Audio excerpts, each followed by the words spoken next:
Olá, colegas alimentaristas. Estamos aqui novamente para darmos continuidade aos nossos mandamentos alimentaristas, aquilo que nos move, a causa que nos move. E nós estávamos falando e vamos continuar falando. Eu creio que durante uns 6 ou 7 encontros nós devemos falar sobre isso, sobre o sexto mandamento, que fala sobre sustentabilidade. E dentro da sustentabilidade alimentar, eu vou comentar como a sustentabilidade funciona em todo o sistema alimentar.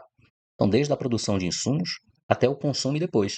Porque não adianta nós falarmos de sustentabilidade olhando só para aquele que produz alimentos. Temos que ver com que insumos ele produz, como a indústria processa esse alimento, como é que é feito o descarte também dos alimentos que não são aproveitados, como é distribuído isso, o desperdício que ocorre nessa cadeia de alimentos, na questão do consumo, que tipos de alimentos nós estamos consumindo e como a gente também deposita os restos desses alimentos, né? Então, tudo isso faz parte do processo da sustentabilidade alimentar. E nós vamos discutir isso. E vou trazer muitas informações interessantes e quebrar muitos conceitos, ou nem quebrar, trazer os conceitos originais de vários aspectos que nós vamos falar sobre sustentabilidade. E hoje nós vamos falar um assunto que é muito interessante, né, que é a questão da agricultura familiar. E aí eu vou mostrar para vocês hoje que a agricultura familiar é agronegócio, que o agronegócio engloba a agricultura familiar. Você quer saber mais sobre esse assunto? Logo depois da vinheta. Bom, colegas alimentaristas, eu vou me apresentar inicialmente porque tenho esquecido de falar isso em outros vídeos aqui com vocês, né? Para aqueles que não me conhecem, está passando aqui um carro aqui, tá, gente? Eu acho que deu algum ruído aqui. Mas para aqueles que não me conhecem, meu nome é Frederico Cunha, eu sou um alimentarista, sou um estudioso de todo o sistema alimentar. E eu tenho uma formação variada, né, que me permite fazer essa atuação como alimentarista. Inclusive, eu idealizei esse termo, o alimentarismo e o alimentarista, pelas minhas formações que eu tenho. Há 34 anos eu atuo como médico veterinário na produção de alimentos. Também tenho formação no direito, né? Então, há 22 anos eu atuo no direito, principalmente e especialmente no direito ambiental, onde eu tive a especialização de direito ambiental e desenvolvimento sustentável. Então, a ideia é aliar a produção com o desenvolvimento, a sustentabilidade com o desenvolvimento, o direito ambiental com o desenvolvimento.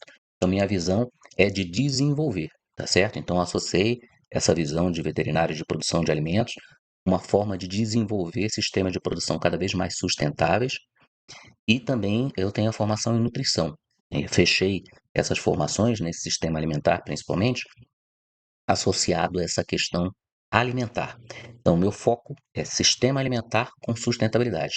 E é isso que nós vamos tratar hoje. Nós estamos tratando já desde do encontro anterior, onde eu falei sobre o mandamento, o sexto mandamento alimentarista, que trata sobre a sustentabilidade alimentar, né, a sustentabilidade desse sistema, porque é um sistema que leva a comida. São várias etapas para chegar a comida ao seu prato e depois, né, a destinação que você dá aos resíduos, tá? Então esse sistema ele tem que ser sustentável do início ao fim. É esse o objetivo, que toda essa cadeia tenha a sua característica de sustentabilidade, tá? E aí eu vou compartilhar com vocês também, qualquer dúvida que vocês tenham, eu estou fazendo uma live toda terça-feira às 19 horas que eu chamei de Fredcast. Nessa live eu respondo dúvidas, perguntas, e aí vocês podem me enviar a qualquer momento sobre qualquer vídeo que eu tenha falado, dúvidas e perguntas que vocês têm, ou sugestões também, se vocês quiserem. E aí como é que você vai fazer? Você vai enviar a sua pergunta por áudio ou por texto, vai se identificar dando o seu nome, a cidade de onde você está falando. Quando for gravar, evite locais barulhentos e faça um áudio entre 40 segundos a 1 minuto. Depois disso, você envia para o meu WhatsApp, 61992047219, e vai ser um prazer responder a vocês as indagações, as perguntas, as dúvidas que vocês tiverem, tá certo? Então, como eu falei com vocês, hoje nós vamos dar continuidade ao sexto mandamento, que trata sobre a sustentabilidade, tá? Então, em relação à sustentabilidade, o sexto mandamento assim diz. Vamos lá. Buscarás a sustentabilidade. A sustentabilidade ela é um tripé, tá, gente? Então, para aqueles que não conhecem, quando a gente fala sustentabilidade, ela tem 3 pontos principais da sustentabilidade. Para que seja sustentável, é necessário que seja sustentável ambientalmente. E aí a gente tem que também pensar que qualquer tipo de atividade humana gera algum grau de impacto ambiental, né? Pode ser um impacto maior, que a gente chama de pegada ambiental, ou pode ser um impacto menor. Então é necessário também distinguir as atividades, não colocar tudo no mesmo pacote. Por exemplo, uma extração de petróleo em terra, com extração de petróleo no mar, ela, no caso de vazamento, ela pode causar um impacto muito maior do que uma supressão, uma retirada uma capina que eu faça de uma vegetação num determinado local para plantio. Então, as atividades elas vão ter impactos ambientais diferentes, tá? Da mesma forma, a indústria, né? O tipo de indústria que você trabalha. Uma indústria química, de petroquímicos, por exemplo, ela tende a ter um resíduo que pode ser mais contaminante, né, do que uma indústria, por exemplo, de alimentos, de frutas. Tá? Então, os resíduos, eles têm também composições diferentes e por isso os impactos são diferentes. Então, quando formos buscar a cadeia no aspecto ambiental, nós vamos olhar desde o início, naquela produção de insumos, por exemplo. Nós precisamos, para determinados tipos de plantios, utilizar fertilizantes químicos. 80% do fertilizante que nós utilizamos é importado. Então já começa daí. Nós temos que trazer isso através de navios e caminhões e ferrovias, mas principalmente em caminhões, que é o modal principal de transporte aqui no Brasil, e queima petróleo. Então, se nós produzirmos dentro do nosso próprio país o fertilizante que nós vamos utilizar, a jornada fica bem menor e aí você aumenta a sustentabilidade dessa produção. Assim como existem também os chamados bioinsumos, que o Brasil está se desenvolvendo nessa área, que são insumos produzidos, podem ser dentro da própria propriedade rural, que nós chamamos on-farm, ou pode ser dentro da região, né, para aquele tipo de característica de solo e bioma, que são insumos produzidos às vezes com matéria orgânica, um pouco de fosfatos de rocha, né, que são fertilizantes que são utilizados através das rochas. E tem a sustentabilidade social também, né? É necessário que aquele tipo de atividade ela reflita socialmente naquela comunidade, no entorno que é afetado, o impacto social daquela empresa. Então, ela gera empregos, ela gera trabalho, gera renda, né? Então, essa atividade, ela pode promover uma melhoria social ao seu entorno. Esse é o objetivo também. E econômica. Então, essa atividade, ela tem que lucrar, porque quem entra numa atividade, que é uma atividade empresarial, e aí vem a discussão que a gente vai falar sobre agricultura familiar e agronegócio, ele quer ter remuneração, quer ter lucro. Todos queremos ter lucro, né? Aquele que planta, que mesmo na agricultura familiar para vender, ele está participando de um negócio. Por isso que eu digo que a agricultura familiar é agronegócio. Ele vende para poder ganhar dinheiro, né? Então, se ele produz num perfil de pequeno produtor, com a sua própria família, mas ele produz para ter qualidade de vida, para ganhar dinheiro, ter renda, colocar sua parabólica, ar-condicionado, ter seu carro, né? Todos os bens de consumo que ele possa adquirir dessa forma. Então, a agricultura familiar é agronegócio. Se não for com essa visão, aí você tem que excluir dessa cadeia de sustentabilidade porque a abordagem é outra, tá certo? E aí, nesse sistema, nós estamos buscando um sistema alimentar justo e equilibrado para as gerações presentes e futuras, tá? Esse é o objetivo nosso que nós vamos tratar hoje. E dentro desse objetivo, nós vamos buscar alguns tipos de fundamentos legais, tá? Nós já temos alguns, mas eu quero enunciar principalmente o que é o mais importante para o alimentarista. Então, nós sempre falamos aí sobre agricultura familiar e tem uma previsão dentro da Constituição da agricultura familiar, tem uma previsão legal definindo o que é agricultura familiar, né? E não tem essa previsão, e vocês vão ver lá dentro da Constituição, não vai encontrar agronegócio, tá? Mas tem também a previsão, dentro da nossa Constituição, no artigo 6º, sobre alimentação adequada. Assim como tem lá no artigo 225 sobre meio ambiente. Então nós temos dois direitos aí, ó, alimentação e sustentabilidade, que a gente vai discutir. Então eu vou trazer, puxar a sardinha para o nosso lado, que nós somos alimentaristas, para o direito que diz respeito à legislação que diz respeito à alimentação. Tá? Então, aqui nós temos na Lei 11.346, que cria o Sistema Nacional de Segurança Alimentar e Nutricional, vocês podem ver que tem no artigo 2º, parágrafo, parágrafo, parágrafo, parágrafo, parágrafo primeiro, a adoção dessas políticas e ações, que são para poder consolidar a segurança alimentar e nutricional, deverá levar em conta as dimensões ambientais, culturais, econômicas, regionais e sociais. Ó, dimensões ambientais aí, tá certo? E aí você tem, no artigo 3º, lá embaixo, a segurança alimentar e nutricional consiste na realização do direito de todo acesso regular e permanente de alimentos, tendo por base práticas alimentares promotoras de saúde. Saúde nós falamos no encontro anterior, no quinto mandamento, que é a saudabilidade, que respeita a diversidade cultural e que seja ambiental, olha aí o ambiental, cultural, econômica e socialmente sustentável. É os tripés aí que eu falei para vocês. Então tem que ser ambientalmente, sustentável, economicamente sustentável e socialmente sustentável, tá certo? E aí, nessa mesma lei, mais à frente, nós vamos ter de novo essa, essa, esse reforço da questão da sustentabilidade, né? Então, lá no artigo 4º, né? Lá no caput está, a segurança alimentar e nutricional abrange. Aí vem no inciso 1º, ampliação das condições de acesso aos alimentos. Aí eles falam dos vários meios de produção e eles dão predominância, em especial da agricultura tradicional e familiar. Mas eles também falam que é necessário ter processamento, industrialização, comercialização. Tudo isso é agronegócio, tá, gente? Agronegócio. São as várias partes daquilo que compõe o agronegócio. Do abastecimento e da distribuição de alimentos, agronegócio, incluindo-se a água. A água é alimento, também nesse aspecto que mitiguem o risco de escassez de água potável. Então, essa água potável é alimento. Então, entra também nessa cadeia, né?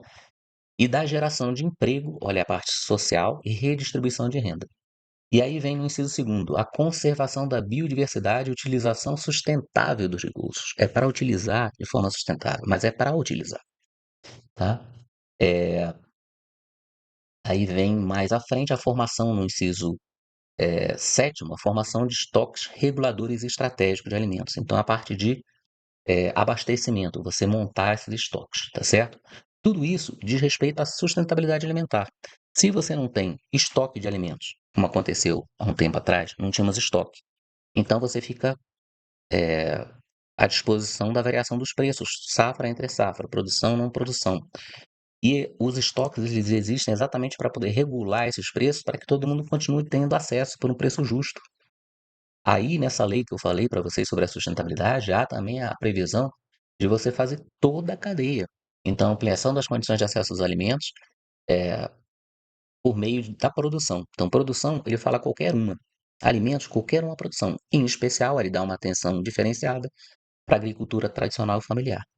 Do processamento, então, depois que sai da produção da agricultura, vai para o processamento. Olha a cadeia do agronegócio.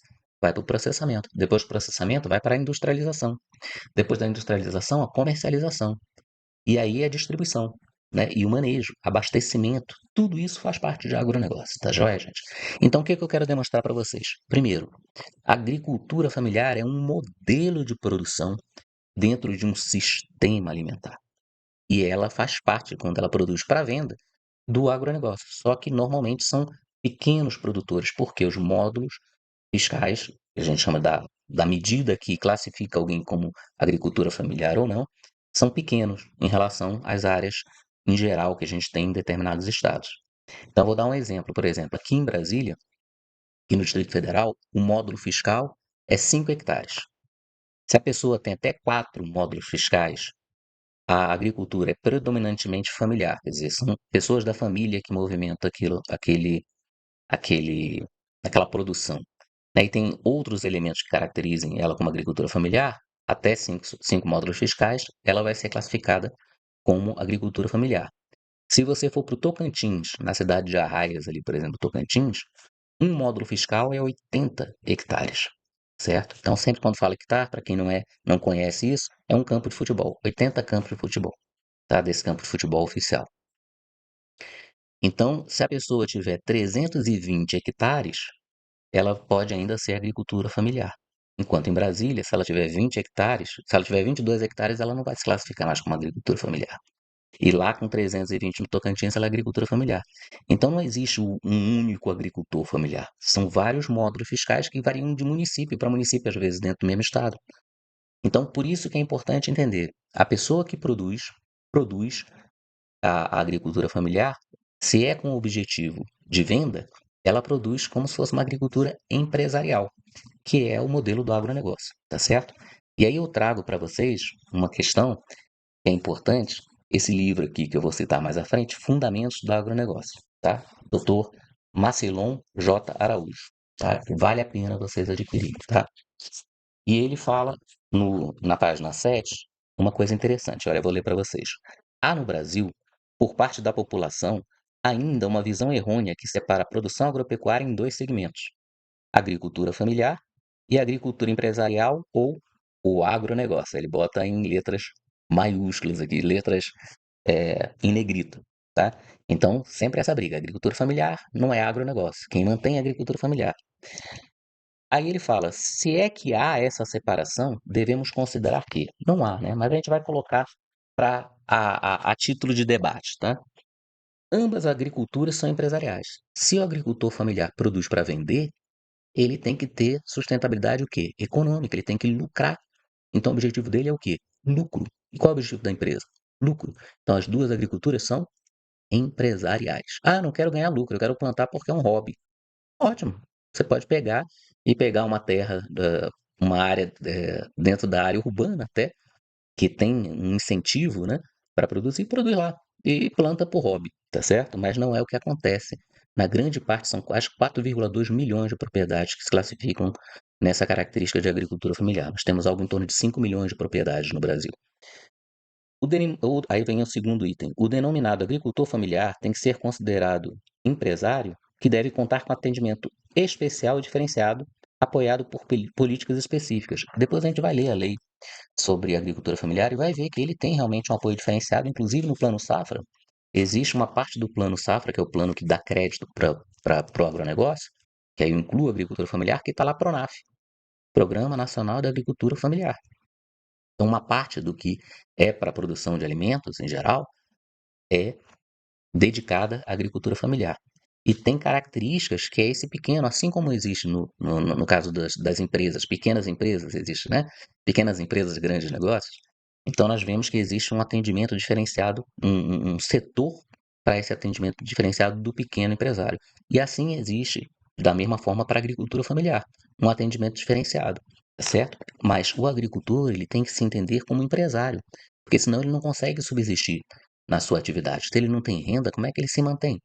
Ele vai produzir um determinado produto e os outros que ele precisa adquirir. Então, esse é o primeiro ponto que nós vamos discutir, tá? Ele continua. A agricultura empresarial não é isoladamente o agronegócio. O agronegócio não é só, né? A agricultura empresarial, ela engloba também a agricultura familiar. Ambas as agriculturas são segmentos, partes componentes do agronegócio, tá certo? Então, definida essa questão, quando a gente fala ali do artigo 4º, deixa eu botar novamente aqui, ó. O artigo 4º, a segurança alimentar e nutricional abrange ampliação das condições de acesso aos alimentos por meio da produção, em especial da agricultura tradicional. A agricultura tradicional são aquelas agriculturas que você vai ver em comunidades indígenas, quilombolas, e familiar, agricultura familiar. Então, eu já mostrei aqui a vocês, vejam novamente o livro, deixa eu fechar aqui, tá certo? Fundamentos de agronegócio, consultem a página, acho que eu marquei a página 7, lá no penúltimo parágrafo. Há no Brasil, por parte da população, ainda uma visão errônea que separa a produção agropecuária em dois segmentos. Ele diz errônea: agricultura familiar e agricultura empresarial ou o agronegócio. Então, quando vocês ouvirem alguém falar sobre agronegócio, perguntem de que agronegócio eles estão falando, tá certo? Porque a gente vai definir o conceito de quem prolatou primeiro, criou esse conceito para que vocês parem de ser enganados. A agricultura familiar e agronegócio faz parte de um modelo de produção e nós temos que inseri-lo dentro de um modelo de produção em que todas as escalas sejam sustentáveis. Você dividir faz com que você tenha uma forma de produção ideologizada. Traz uma ideia de que o agronegócio é o inimigo e a agricultura familiar é boazinha. Tá? Eu vou dar um exemplo que é interessante, né? Nós temos uma grande exportação de tabaco. Tabaco para fumo, cigarro. A maioria dos produtores de tabaco são agricultura familiar. Você acha que eles estão produzindo saúde? Então esse é um ponto a se pensar, né? Por que que eles produzem tabaco? Porque eles acham legal? Ou será que porque dá mais renda? Eles estão buscando a renda. Então, se existe agricultura familiar, que é que produz alimentos, produz tabaco também. A agricultura familiar, muitas vezes, produz cachaça. Álcool não é alimento.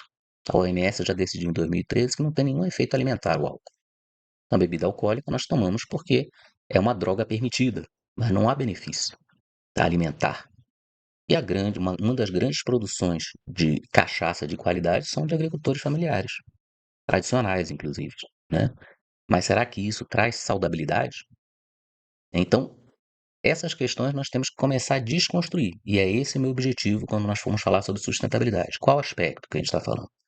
Muitas vezes o agricultor também familiar, ele tem uma área tão pequena que ele precisa suprimir toda a área para poder plantar. Se ele estiver na Amazônia, por exemplo, ele vai ter que deixar 80% da área como reserva, vai utilizar só 20%. Será que com 20% de uma pequena área, de um módulo fiscal pequeno, ele vai conseguir ter a produção que vai manter a família dele com qualidade? Então, essas questões que nós temos que começar a conversar, e há dentro da própria lei da agricultura familiar a questão de incentivo a que os agricultores familiares formem associações e cooperativas, o que vai ao encontro daquilo que as pessoas que atuam, que têm essa visão do agronegócio nesse conceito, elas estimulam. Então, nós temos que começar a deixar de colocar o agricultor familiar dentro dessa questão ideológica, e aí tem interesses também de mantê-lo nessa situação, para que ele tenha essa visão de iniciativa. Se junte em cooperativas, com a cooperativa ele vai ter maior possibilidade de assistência técnica, maior possibilidade de crédito, de adquirir equipamentos pela cooperativa, fertilizantes, de destinar sua produção. Então, é necessário trazer a agricultura familiar para dentro dessa visão do agronegócio, entendendo que eles são pequenos produtores, mas devem ser tecnificados, esclarecidos, produzir com saúde, saudabilidade e sustentabilidade. Esse é o mandamento alimentarista, tá? E eu vou caminhando para o nosso encerramento desse vídeo. Aí a gente vai provavelmente ter outros encontros aqui, que a gente vai aprofundar esse debate. A cada encontro vão surgindo desdobramentos. Não sei se vão ser 5, 6, 7, 8, 10 vídeos. A gente vai falar especificamente sobre sustentabilidade. E se você gostou desse conteúdo, acha que vai ter um desdobramento que você possa participar mais, curta, comente, compartilhe, salve, né, esse conteúdo aqui e acompanhe essa série que a gente vai começar a quebrar conceitos e vamos falar sobre produção de alimentos, tá certo? Se você quiser acompanhar mais proximamente, caminhe conosco, seja um alimentarista. Basta você se inscrever na nossa comunidade, que é esse QR Code, que você pode clicar e você vai para uma página onde você vai entrar na nossa comunidade. E esse assunto que eu estou debatendo aqui, que vai ser veiculado semanalmente, você vai poder debater comigo diretamente qualquer dia da semana, tá certo? Principalmente segunda a sexta, tá? E aí eu vou fazer as respostas diretamente a você e você vai participar com outras pessoas que são de várias áreas para discutir essa questão, tá? Essa questão de produção de alimentos. Então você clica aí no QR Code, você vai para uma página de assinatura, R$ 9,90 por mês, e você vai ter esse contato, vai para um grupo de WhatsApp, vai ter esse contato mais direto comigo, vai ter a possibilidade de emitir a sua opinião em relação a isso e participar, inclusive, dessa comunidade, colaborando com essa comunidade para que nós possamos atingir esse sistema que eu faço essa previsão. Você vai encontrar também assuntos e artigos meus no meu LinkedIn, Frederico-Cunha DV, e aqui no próprio YouTube, né? Fred Cunha DV, que é o canal O Alimentarista. Espero que tenha sido interessante esse prólogo, esse início, né, que eu estou dando sobre esses debates, trazendo alguns conceitos. Vou repisar esses conceitos, porque a partir do momento que vocês tiverem clareza desses conceitos, vocês vão ver que há muita manipulação. E por trás da manipulação há interesse. Eu não digo que não são genuínos os interesses, tá? Mas há muita manipulação. Então eu quero que vocês tenham clareza as bases, os preceitos que nós usamos para sermos alimentaristas. Está tudo na lei. Eu trago da lei diretamente para que você possa, de uma forma mais esmiuçada, você possa compreender e a gente possa caminhar cada vez mais buscando a sustentabilidade, a saudabilidade, a sinergia, a segurança alimentar, o bem-estar humano, o bem-estar animal, são preceitos e princípios dos mandamentos que nós falamos do alimentarismo. Espero que vocês tenham gostado. Espero encontrá-los em breve. Envio minhas saudações alimentaristas a todos e um forte abraço.